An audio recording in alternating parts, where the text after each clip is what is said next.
আজ আমি আপনাদের সঙ্গে শেয়ার করব তেঁতুলের চাটনি। তেঁতুল কিন্তু আমরা প্রায় মোটামুটি বিশেষ করে মেয়েরা কিন্তু খেতে বেশি ভালোবাসি। তার উপর যদি হয় এরকম তেঁতুলের চাটনি তাহলে তো আরোই বেশি টেস্টফুল হয়। ঘরেতেই কিন্তু খুব সহজেই এই তেঁতুলের চাটনি অনায়াসেই তৈরি করে নেওয়া যায়। নমস্কার বন্ধুরা, অনুশ্রীর রান্নাঘরে আপনাদের সবাইকে স্বাগত। এর জন্য আমি 250 গ্রাম পাকা তেঁতুল নিয়েছি।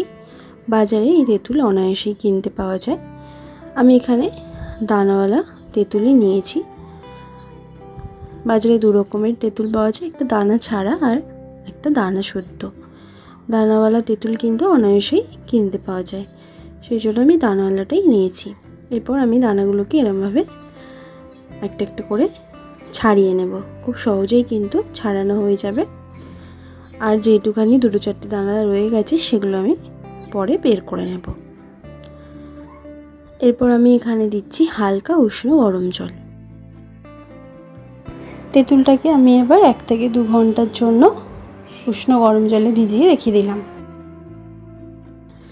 খুব সুন্দরভাবে কিন্তু এবার ম্যাশ করা যাচ্ছে, খুব সুন্দরভাবে সফট হয়ে গেছে। চামচ দিয়ে এটা ভালোভাবে ম্যাশ করা যাবে না, এটাতে হাত দিয়েই করতে হবে। হাত দিয়ে ভালো করে এরমভাবে চটকে চটকে আমি তেঁতুলের যে দানা আর শিরগুলো আছে সেগুলোকে কিন্তু আলাদা করব।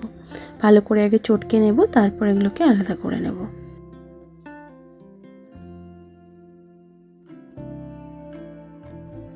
এই শিরগুলো কিন্তু সবগুলোই আলাদা করে নিতে হবে।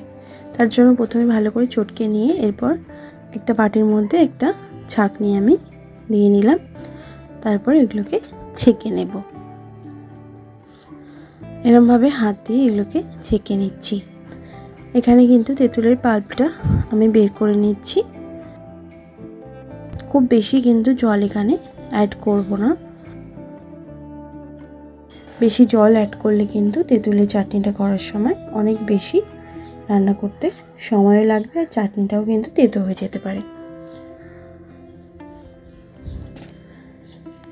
এরমভাবে পাল্পটা আমার আলাদা করা হয়ে গেছে। এরপর আমি সামান্য আর একটুখানি জল দিয়ে আর একটুখানি যে পাল্প বেরোবে সেটাকেও বের করে নেব। চাকনির মধ্যে আবারও একটুখানি ছেঁকে নিচ্ছি। ভালো করে হাত দিয়ে এরমভাবে চাকরির মধ্যে ছেঁকে নিলেই কিন্তু অনায়াসেই তেঁতুলের এই পাল্পটা বেরিয়ে যাবে। তেঁতুলের পাল্পটা পুরোপুরি বের করে নিয়েছি আমি, আর চিপড়েগুলো ফেলে দিয়েছি। এরকম কিন্তু একটু ঘন ঘনই এখানে আমি করেছি। এটা কিন্তু বেশি জল দিয়ে পাতলা একদমই করা যাবে না। এরপর গ্যাস অন করে একটা প্যান বসিয়ে আমি এখানে কিছু গোটা মশলা একটু ড্রাই রোস্ট করে নেব। নিচ্ছি 1/2 চামচ পরিমাণে গোটা মৌরি, নিচ্ছি এখানে 1/2 চামচ পরিমাণে গোটা গোলমরিচ। আপনাদের কাছে যদি গোলমরিচ গুঁড়ো থাকে তো গুঁড়ো এখানে দিতে পারেন। আর নিচ্ছি 1 চামচ পরিমাণে গোটা জিরে। এগুলোকে লো ফ্লেমে আমি ড্রাই রোস্ট করে নিচ্ছি। এরপর মিক্সিং জারের মধ্যে আমি ঢেলে দিলাম। এবার এটা ঠান্ডা হয়ে গেলে তারপর আমি আধকচা করে বেটে নেব। খুব মিহি করে কিন্তু বাটবো না। এরপর গ্যাস অন করে একটা কড়া বসিয়ে দিয়ে দিচ্ছি 2 চামচ পরিমাণে সাদা তেল। তেলটা ভালো করে গরম হয়ে যাওয়ার পর সামান্য একটুখানি দিয়ে দিলাম হিং। হিংটাকে তেলের মধ্যে একটুখানি নাড়াচাড়া করে নেব। এরপর আমি এখানে দিয়ে দিচ্ছি সামান্য একটুখানি জল।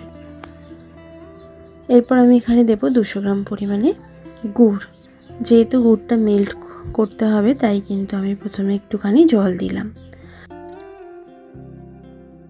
আর দিচ্ছি 50 গ্রাম পরিমাণে চিনি। গুড় আর চিনিটাকে ভালো করে আমি এবার মেল্ট করে নেব। এখানে কিন্তু মিষ্টিটা যদি আপনারা আর একটু বেশি বা কম খেতে চান সেরকমভাবে কিন্তু অ্যাডজাস্ট করে নেবেন। তেঁতুল এমনিতেই খুব টক হয়, একটু হালকা একটু মিষ্টি মিষ্টি হলেই কিন্তু এই চাটনি খেতে বেশি ভালো লাগে।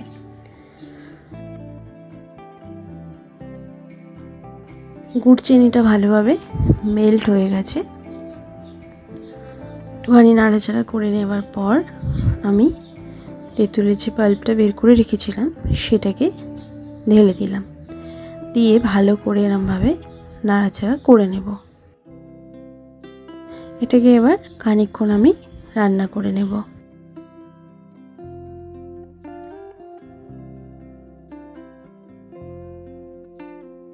এই যে ওপরে যে একটা লেয়ার মতন পড়েছে, এই লেয়ারটা যতক্ষণ অবধি আর না পড়বে ততক্ষণ কিন্তু আমি এটাকে রান্না করে নেব। তাহলেই তেঁতুলের চাটনিটা কিন্তু পারফেক্টভাবে কুক করা হবে। আবার একটুখানি নাড়াচাড়া করে নিলাম,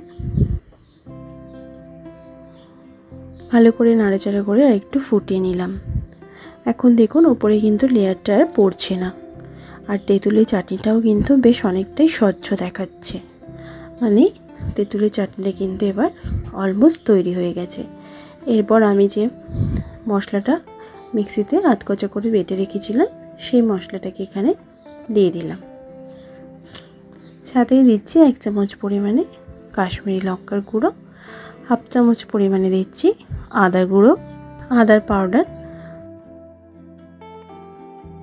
আর এখানে দিচ্ছি 1/2 চামচ পরিমাণে বিট নুন, আর দিচ্ছি স্বাদ মতন নুন। বিট নুনের বদলে আপনারা কিন্তু সন্দক নুনও ব্যবহার করতে পারেন। ভালো করে এবার নাড়াচাড়া করে মিশিয়ে নেব। আমি এখানে 1 চামচ পরিমাণে চালমগজ দিচ্ছি একটুখানি ড্রাই রোস্ট করে। আপনারা চাইলে এটা কিন্তু নাও দিতে পারেন, এটা পুরোপুরি অপশনাল। একটুখানি গ্যাসেতে নেড়েচেড়ে নিয়ে আমি চালমগজটা দিয়ে দিলাম, দিয়ে ভালো করে নাড়াচাড়া করে নেব। চাটনিটা কিন্তু আমার এবার পুরোপুরি তৈরি হয়ে গেছে। দেখুন কনসিস্টেন্সিটাও কিন্তু খুব সুন্দর আছে। তেঁতুলের চাটনি পুরো রেডি। এটা এখন যতটা পাতলা লাগছে ঠান্ডা হয়ে গেলে কিন্তু আর একটু ঘন হয়ে যাবে। আর চামচের পেছন দিকটা এরমভাবে আঙুল দিয়ে একটা দাগ কেটে নিলাম। দাগ কাটার পর দেখুন দুটো সাইড কিন্তু আর একসাথে মিশে যাচ্ছে না, তার মানে তেঁতুলের চাটনিটা কিন্তু পুরোপুরি তৈরি হয়ে গেছে। আর এই কনসিস্টেন্সিটাও কিন্তু একদম ঠিকঠাক আছে। তারপর গ্যাসের ফ্লেম বন্ধ করে দিয়ে একটা বাটিতে আমি ঢেলে নিচ্ছি। আপনারা চাইলে এরকম একটা বাটিতে ঢেলে উপর দিয়ে একটা পাতলা কাপড় দিয়ে ঢাকা দিয়েও কিন্তু এটা স্টোর করতে পারেন ফ্রিজে, কিংবা কাচের জারেতেও কিন্তু এই তেঁতুলের চাটনিটি স্টোর করতে পারেন। ফ্রিজেও রাখতে পারেন কিংবা এমনি নর্মাল টেম্পারেচারেও রাখতে পারেন। অবশ্যই আপনার এই রেসিপিটি বাড়িতে একবার ট্রাই করে দেখবেন, আশা করছি আপনাদেরও ভালো লাগবে। ভালো লাগলে লাইক শেয়ার করতে ভুলবেন না, কমেন্ট বক্সে কমেন্ট করে জানাতে ভুলবেন না রেসিপিটি কেমন লাগলো। ভালো থাকবেন, সুস্থ থাকবেন, ধন্যবাদ।